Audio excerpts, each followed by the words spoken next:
not even the end of the day and your legs are burning, aching, and throbbing. You can't wait to put them up.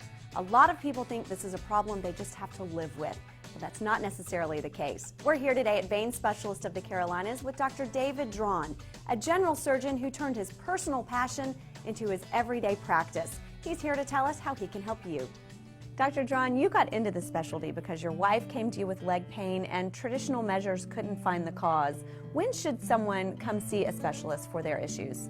There are several reasons. The main reason that people think of veins is the obvious visible ropey veins and spider veins. But the majority of the time it's other things such as aching, heaviness, stinging, burning, itching, restlessness, cramping. Very vague symptoms, but they're very common and oftentimes they're from your veins. And what measures do you use to diagnose these? The common test of a leg ultrasound is very commonly performed everywhere, but it's not done thoroughly enough to detect the source of the problem. The typical ultrasound is done with the patient flat and only look for blood clots in the deep veins.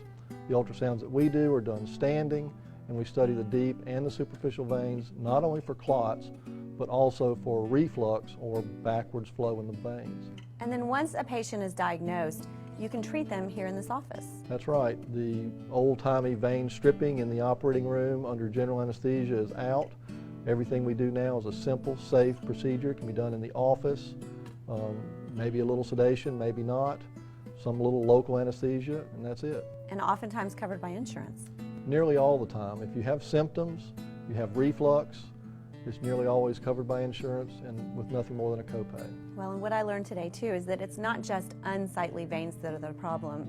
I mean, they're accompanied by leg pain, by things that can really affect your quality of life. That's exactly right. And I didn't believe all of that until my wife had it and she got treated, and it made such a big difference that I decided I needed to change specialties. Dr. Draughn, thanks for your time today. Thank you. And this is an issue that will affect so many of us. Up to half of all men and 3/4 of all women will experience vein problems at some point in their lifetime. If it happens to you, why not come see Dr. Draughn, who's clearly so passionate about his profession. For more information, you can log on to his website, veinscarolina.com, or just give them a call.